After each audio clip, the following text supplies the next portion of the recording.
అమ్మ నాగుల పంచమి మనకి శ్రావణ మాసంలో నాగుల పంచమి చేసుకుని నాగుల చవితి కార్తీక మాసంలో వచ్చే నాగుల చవితికి సేమ్ అదే ప్రాసెస్ ఉంటుందా? ఏమన్నా ప్రాసెస్ లో మార్పు ఉంటుందా?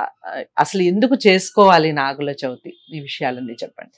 నాగ పంచమికి ఏం చేస్తారో ఉత్తర దేశీయులు చేస్తారు గనక మనకంతా తెలియదమ్మా.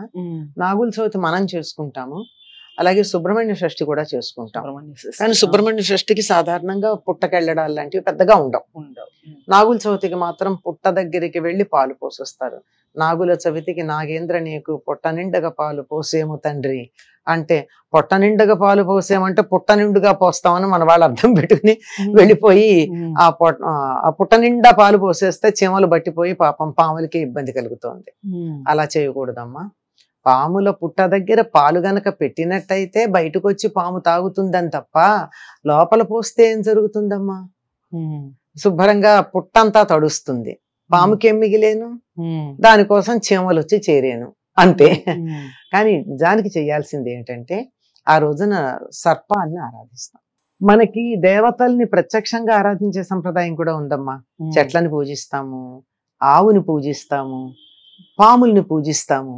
ఇవన్నీ మనం ఇచ్చే ఆహారాన్ని, మనం ఇచ్చే సేవల్ని స్వీకరిస్తాయి. అది విశేషం. అలా చేసేటటువంటి వాటిల్లో నాగుల చవితి ఒకటి.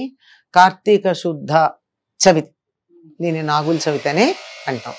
నాగ చతుర్థి అంటాం. అంటే 4వ తిథి అనమాట. చవితి అన్నా చతుర్థి అన్నా. ఈనాడు పాములను ఆరాధిస్తాం, సర్పాలని. ఈ సర్పాలను ఆరాధించటం అంటే సాధారణంగా పుట్ట దగ్గరికి వెళ్ళి పుట్టని పూజించి పాలు మాత్రం బయట పెట్టి వచ్చే పద్ధతి ఒకటి ఉంది. లేదంటే అందరూ అలా వెళ్ళరమ్మా. గద్దెనాగుడు అని చెప్పి ఇంట్లోనే మనం బియ్య పిండితో కానీ గోధుమ పిండితో కానీ జంట పాముల్ని చేసి వాటిని ఒక చిన్న ఆసనం మీద, అది కూడా పిండితోనే చేసి దానికి పాలు పోస్తాం. అక్కడ పాలు పోసే పద్ధతి ఉంది. అలా పాలు పోసుకునే నాగ ఆరాధన. మనకంతా కూడా ఆరాధన మార్గాలన్నీ కూడా ప్రతీకాత్మకంగా అంటే సింబాలిక్ గా ఉంటాయి.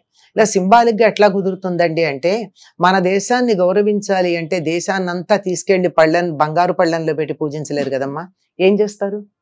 మన జెండాకి వందనం చేస్తే దేశాన్ని పూజించినట్టు, మన అంబాసిడర్ ని గౌరవిస్తే మన దేశాన్ని గౌరవించినట్టు, అంతే కదా.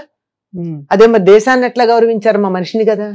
దేశాన్ని ఎక్కడ గౌరవించారు? మా జెండాని కదా, గుడ్డ ముక్కని కదా అనలేం కదా. అట్లా ప్రతీకాత్మకంగా చేసేది ఉంది. అది అక్కడికి పెడుతుందా అంటే ఇప్పుడు దేశభక్తి ప్రకటమైందా లేదా, మన మీద గౌరవం చూపించారా లేదా, అలాగనమాట. అలా ఈ ప్రతిమలు చేసి వాటికి పాలు పోయడం అన్నది ఉంది. ఈనాడు పచ్చి ఆవు పాలే పొయ్యాలి, కాచిందేమీ చేయకూడదు.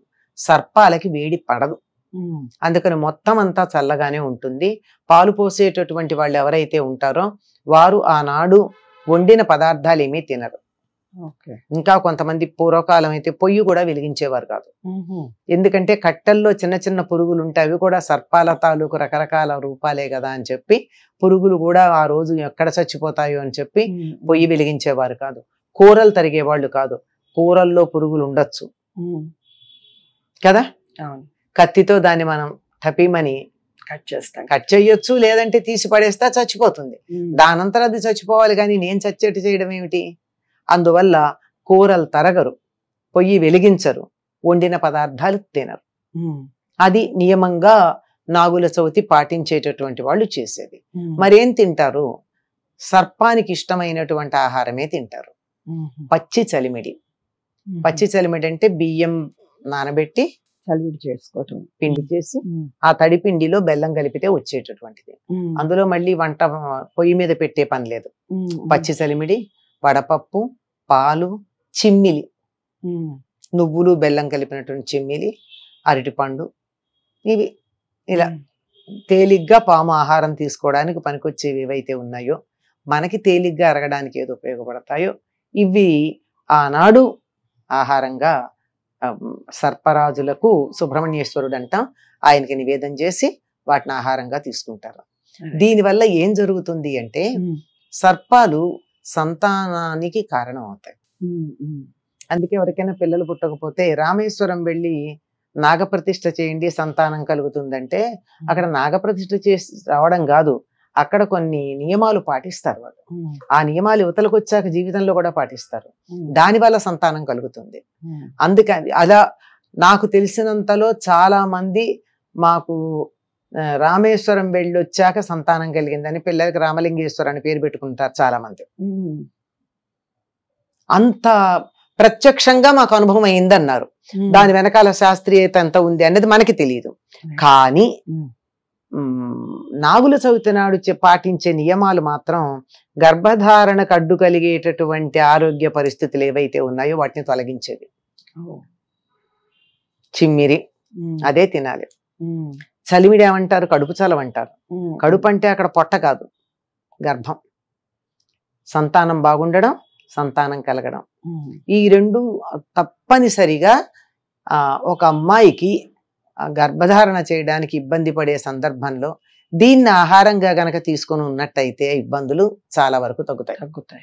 మీకు గమనించి ఉండాలి, మొదటిసారి అమ్మాయికి చిమిరి మాత్రమే పెడతారు, ఉప్పు కారం లేని పదార్థాలే పెడతారు. అవునా కదా? అట్లా అయితేనే జీవితాంతం ఆరోగ్యంగా ఉంటుంది, లేకపోతే హిస్టెక్టమీల పాల్పడాల్సి వస్తారు. ఆ నియమాలు అప్పుడు మొదటి 3 సార్లు నియమాలు పాటించిన వాళ్ళకి హిస్టెక్టమీలు 100కి 90 పాళ్ళు అవ్వవు. అవి లేకపోవడం వల్ల సమస్యలు అవుతున్నాయి.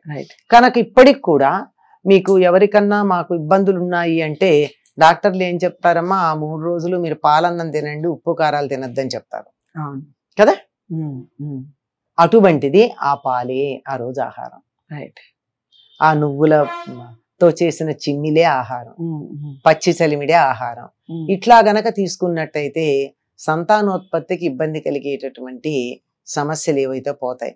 నిజంగా ఈ రోజు నుంచి మొదలుపెట్టి తమకి ఆ నెలసరి వచ్చినప్పుడు ఈ ఆహారం తీసుకొని 3-4 నెలలు కనుక ఉన్నట్టయితే వాళ్ళకి అమ్మాయిలో దోషం ఉంటే పోయి సంతానం కలుగుతుంది.